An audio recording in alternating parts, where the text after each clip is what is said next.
So welcome again. And our first slide that we have up today, you have these three mama sheep, the ewes there, and you have this one lamb with a, if you get up close to him, you can see he's got kind of a spotted nose. And they are posing for Sherry.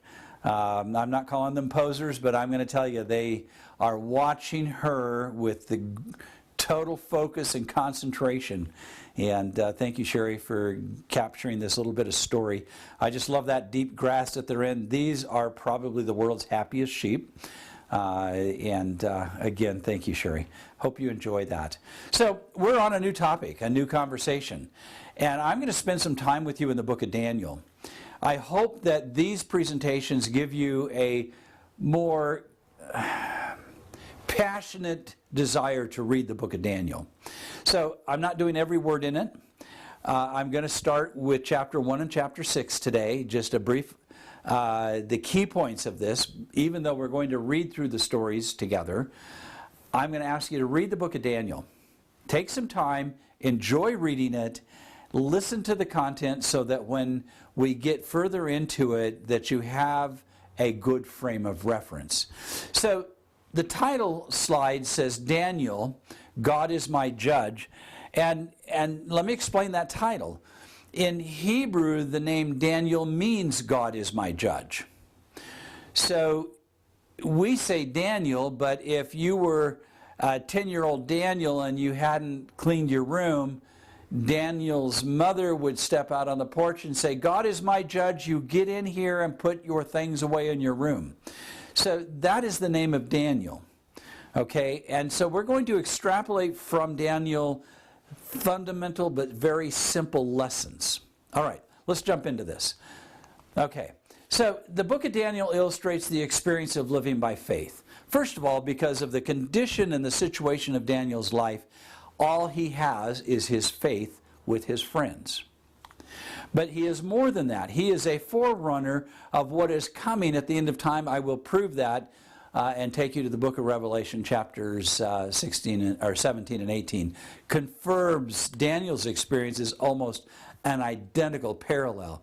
His life and prophecies reveal the political religious events through the rise and fall of kingdoms until God establishes his eternal kingdom and establishes everlasting righteousness. We encounter that when we get to our study in Daniel 8 and 9. All right? So I want to jump right in, starting with Daniel chapter 1, verse 8. It says, But Daniel made up his mind that he could not defile himself with the king's choice food or with wine which he drank. So he sought permission from the commander of the officials that he might not defile himself. These were things that were unclean foods that were a compromise for Daniel. In verse 9, Now God granted Daniel favor and compassion in the sight of the commander of the officials. And the commander of the officials said to Daniel, I am afraid of my lord the king, who has appointed your food and your drink. For why should he see your faces looking more haggard than the youths who are your age?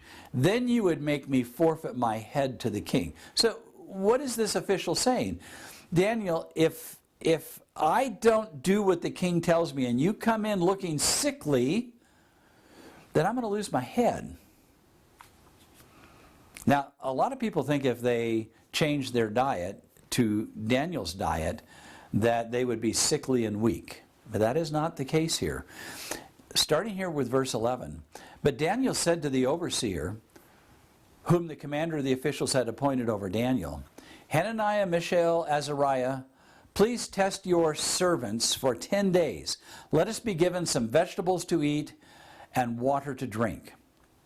Then let our appearance be observed by your presence and the appearance of the youths who are eating the king's choice food, and deal with your servants according to what you see.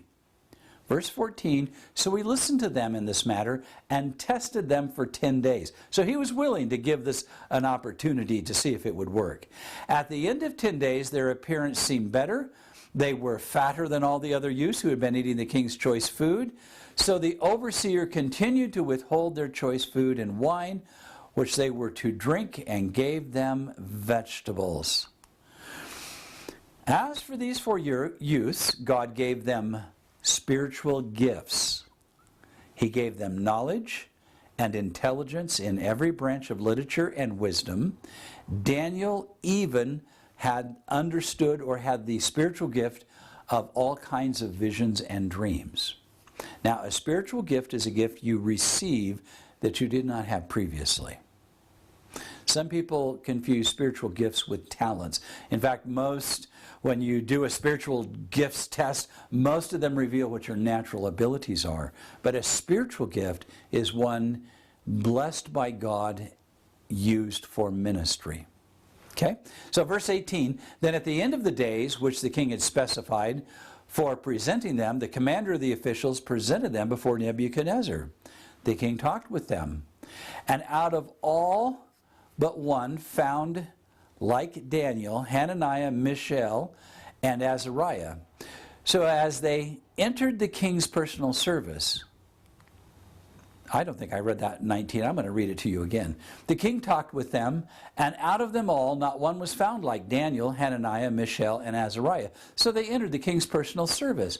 As for the matter of wisdom and understanding, about which the king consulted them, he found them 10 times better than all the magicians and conjurers who were in all his realm. And Daniel continued until the first year of Cyrus the king. So, let's pause here for just a moment. There is a biblical basis for Daniel and his friends' diet. They knew the Word of God because they had been taught it in their youth.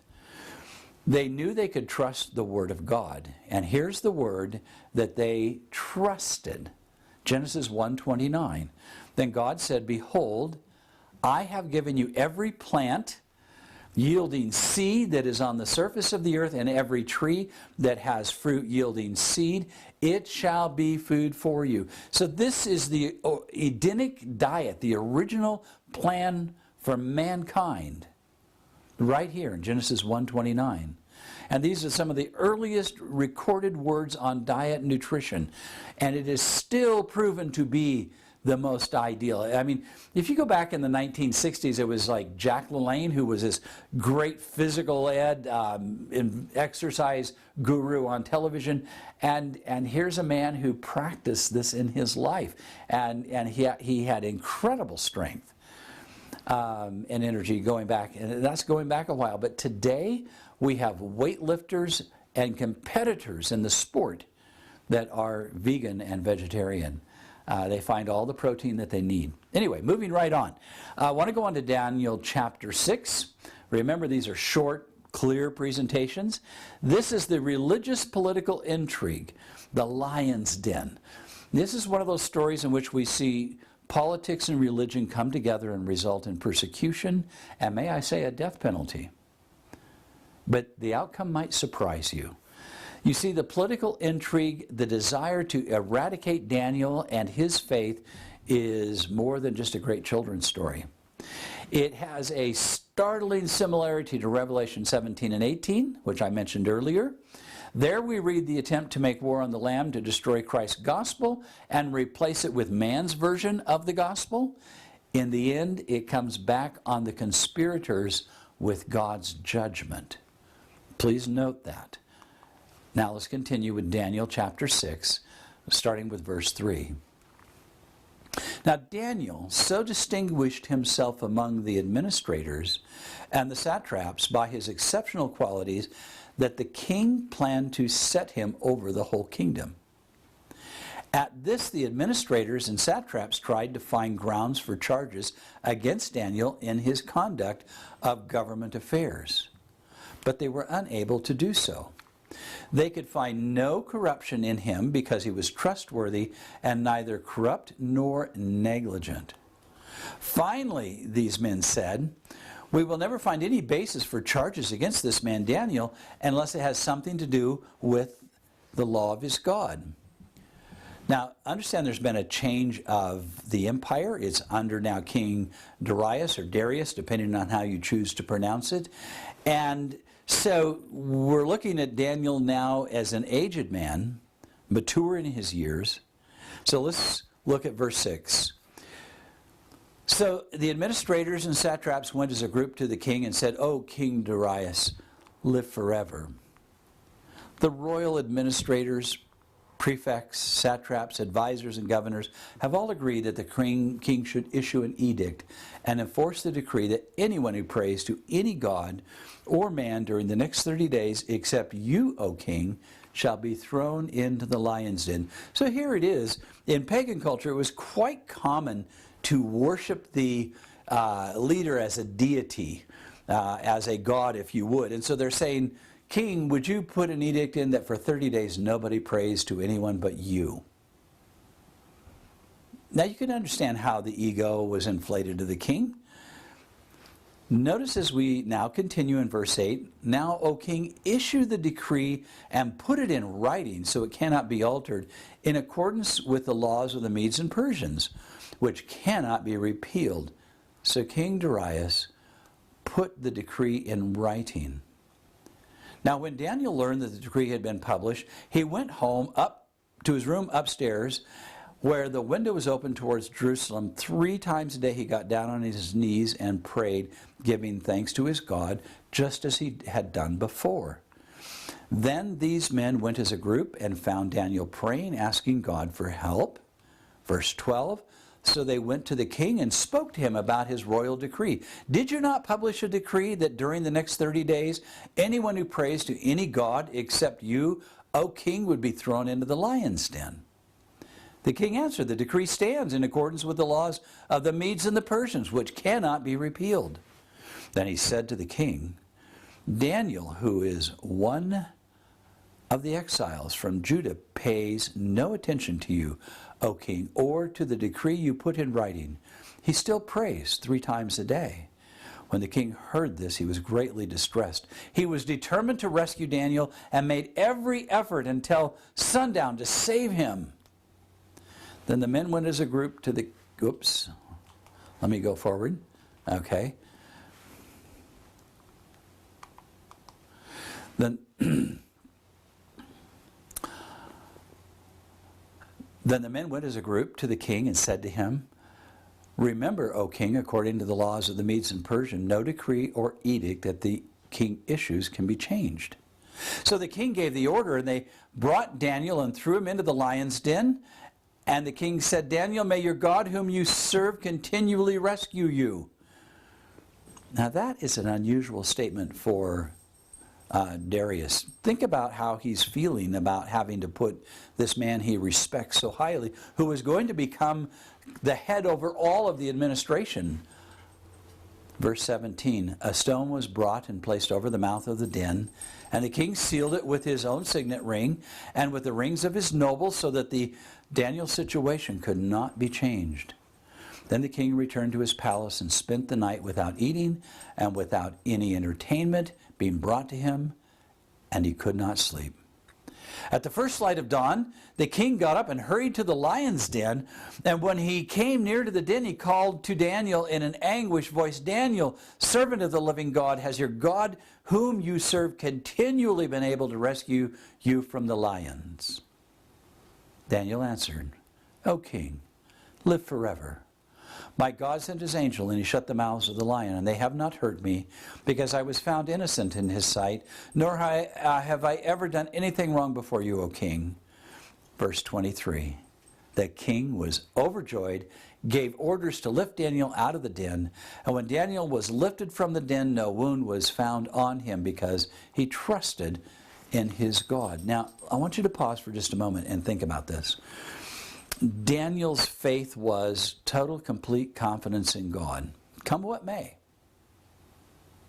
All that mattered to him was that he was willing to trust in God. That's what living by faith means, that your confidence is in the living God, the creator of the universe. Now let's pick the story up in verse 24.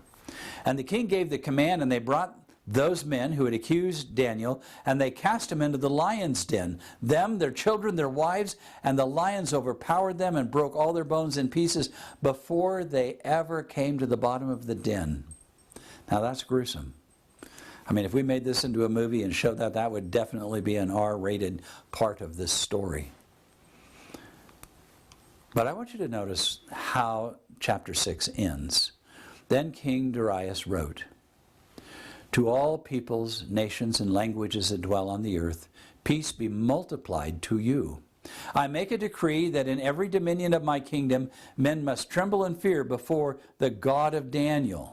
For he is the living God, steadfast forever. His kingdom is the one which shall not be destroyed, and his dominion shall endure to the end. And he delivers and rescues. He works signs and wonders in heaven and on earth, who has delivered Daniel from the power of the lions." That sounds like a man who's had a heart change, a man who now believes in the God of Daniel. You know, sometimes we make witnessing a huge issue, about you have this duty and do this and do that. But for Daniel, it was simply living his life and trusting in his God completely has had a powerful impact on this king. Powerful impact. What I want to say to you is we have this same hope of vindication of God's judgment. The final persecuting powers only appear to succeed. When Daniel went into the lion's den, they thought they had won. That the end results of their judgment proved out to be something entirely different. You see, in Revelation 17 and 18, they make war on the Lamb. But the Lamb is victorious, and those who made war on the Lamb suffer the judgments of God in the end, and the Lamb and his people are delivered victoriously. We have this parallel story in the book of Daniel that not only shows you in ancient times, but it shows you at the end of time there's a almost perfect parallel. Go back and read Revelation 17 and 18. Look at the consequences of rebellion against God, trying to persecute the people of God. It's a worthy story to pay careful attention to. But what I have just done is given you a major, wonderful introduction to now the prophecies that are coming up in Daniel 7, 8, 9, 11, and 12. Because now that story is going to continue to unfold of God's kingdom arriving at the end of time and the vindication of the people of God. Blessings. Enjoy. Last picture we have, again, the Pacific Ocean. Sun is setting. It's just that twilight time, and I just thank you, Sherry, for just capturing this moment in time. That giant wave is just smashing up against that rock. It's just so pleasant to remember being there and watching those waves roll in as the tide comes in. Thank you, Sherry. Blessings to you. We'll continue the book of Daniel. Look forward to our next presentation. See you soon. Bye now.